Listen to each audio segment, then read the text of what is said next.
Então, meus amigos, a respeito do mandado monitório, nós vamos agora ao artigo 701.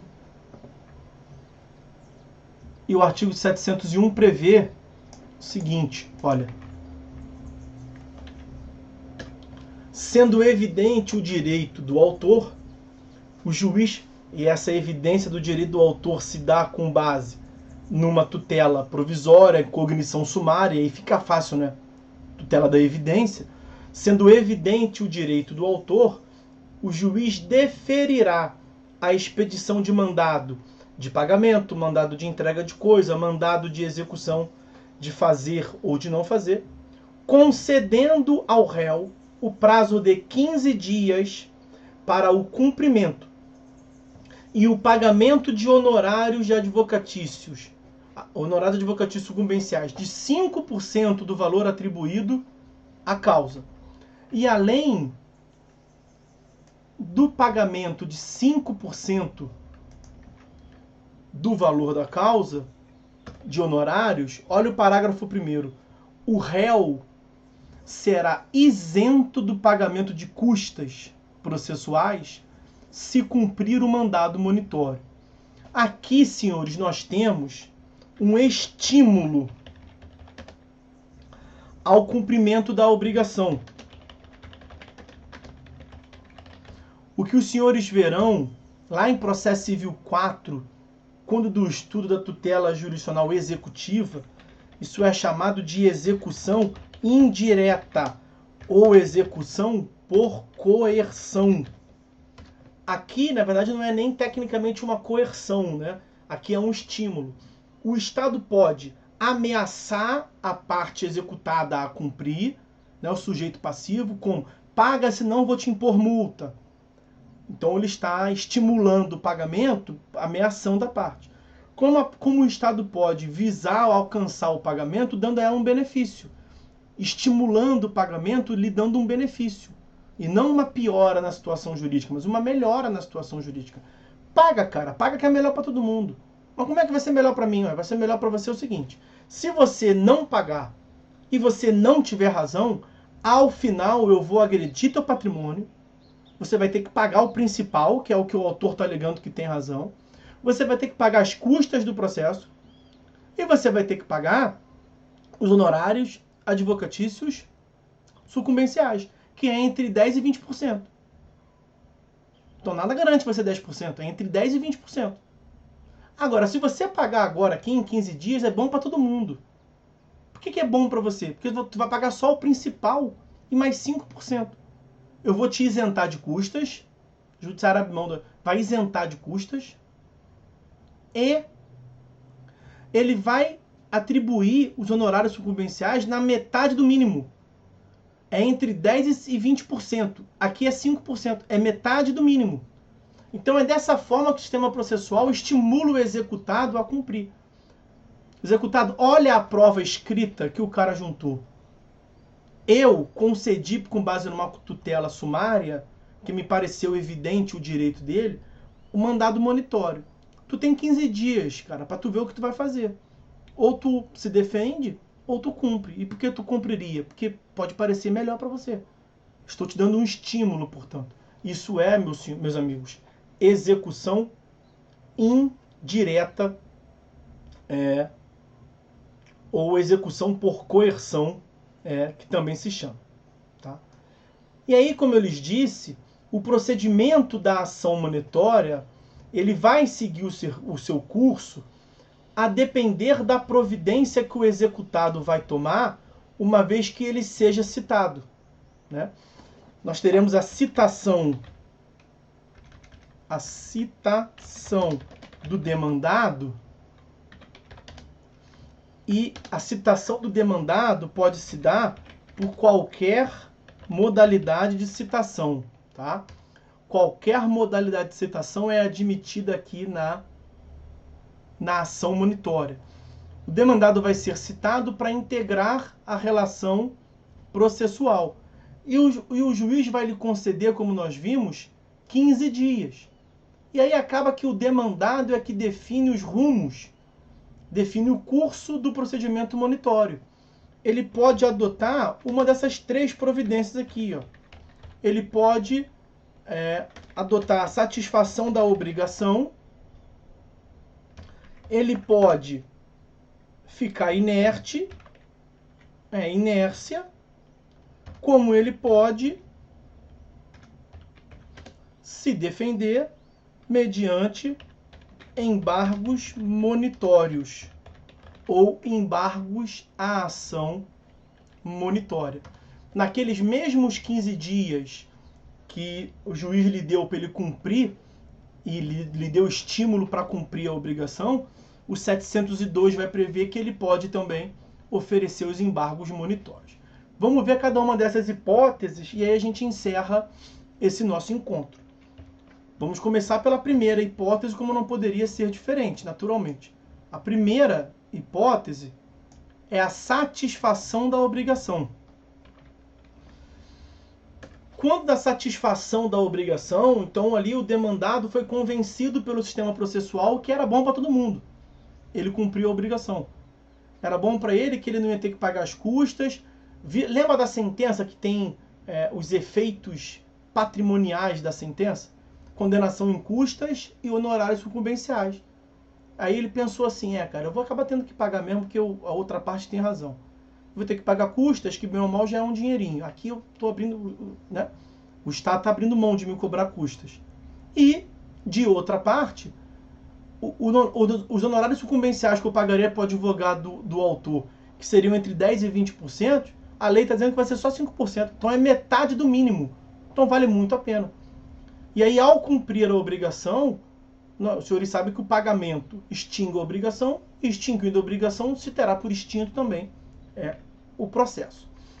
O 701, parágrafo 5º, ele é importante porque ele prevê o seguinte. 701, parágrafo 5º, ele vai afirmar, olha, aplica-se a ação monitória no que couber o artigo 916. E o 916, ele é chamado de moratória legal, tá? Moratória legal. Ele prevê o pagamento parcelado da obrigação. O pagamento parcelado da execução, da obrigação a ser executada. Lá na execução, isso, artigo 916, lá nos embargos à execução, lá em processo civil 4. Mas você aplica aqui também na ação monitória. Que como eu lhes disse, a ação monitória é um tipo de processo de conhecimento que se utiliza das técnicas do processo de execução. E como é que é essa moratória legal, esse pagamento parcelado? Eu não me proponho aqui a analisar ele como um todo, mas ele tem alguns requisitos. Quais são os requisitos para esse pagamento parcelado? O primeiro requisito é que haja requerimento da parte. Não pode ser de ofício, portanto. O segundo requisito é a observância do prazo dos embargos. Lá é os embargos à execução, aqui é os embargos à ação monitória, nos dois casos, 15 dias. E aí, quando você decide pelo pagamento parcelado, você não vai interpor os embargos, né?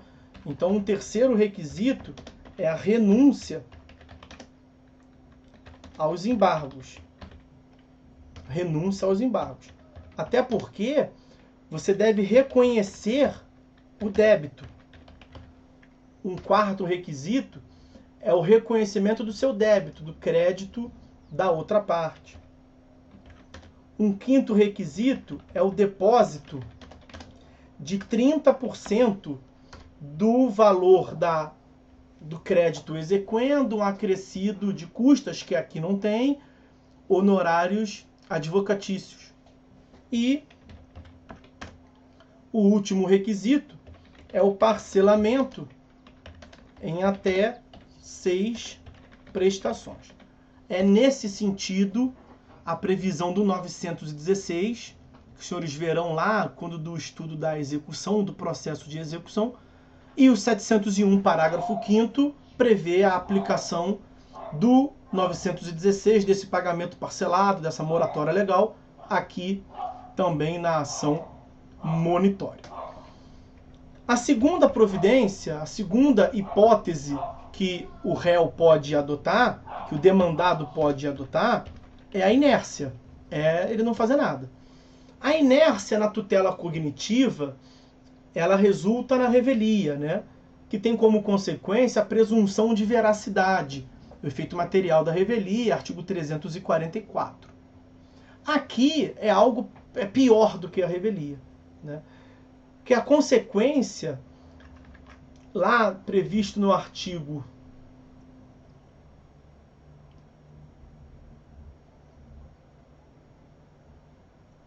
701, parágrafo 2º, 701, parágrafo 2º, a consequência aqui, senhores, será que aquele mandado monitório concedido com base em uma tutela provisória, ele vai ser convertido de pleno direito num título executivo.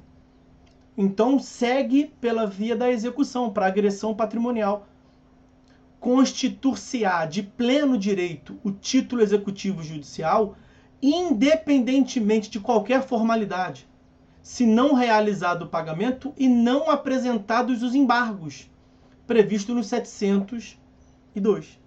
Então veja como é que a consequência é muito mais gravosa para o sujeito passivo diante da sua omissão.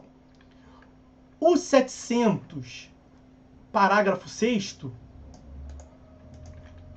o artigo 700, parágrafo 6º, ele prevê a admissibilidade da ação monitória em face da Fazenda Pública. A Fazenda Pública pode ser autora da ação monitória, como pode ser ré da ação monitória. Tá? Então é admissível a ação monitória em face da Fazenda Pública. Por que eu trato disto aqui? Porque sendo a Fazenda Pública demandada, se a Fazenda Pública for ré, a Fazenda Pública demandada, a Fazenda Pública for ré, a inércia dela não vai constituir de pleno direito o título. Por quê? Porque aí será caso de aplicar o reexame necessário, lá do artigo 496 do CPC. Né? Claro que vai ter que fazer uma análise ali quanto ao valor, né? Então você encaixando as hipóteses de aplicação do reexame necessário, você vai ter que passar pelo duplo grau de jurisdição obrigatória, do reexame necessário ou remessa necessária. Vejam lá o 496, especialmente o parágrafo 3º, que tem ali uma previsão de valor. Estou tentando trazer aqui para vocês. Ó.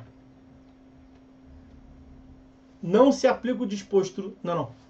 Está sujeito a duplo grau de jurisdição, não produzindo efeitos, não depois confirmada pelo tribunal, a sentença e traz as hipóteses.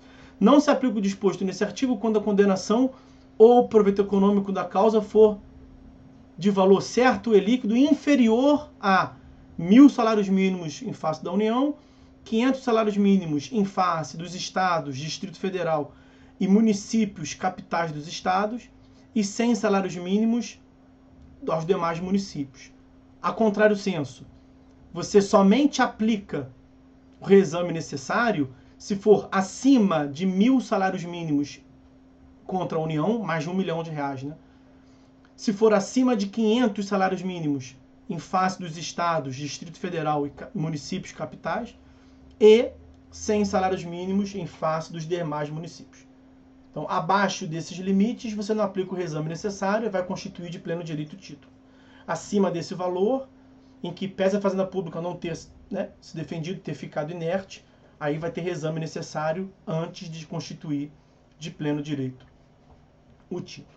Então, veja, nessas duas primeiras hipóteses, seja pelo pagamento voluntário, seja pela inércia, o procedimento vai seguir pelas características da tutela executiva, que é norteada pela satisfação da obrigação, norteada pela efetividade da jurisdição.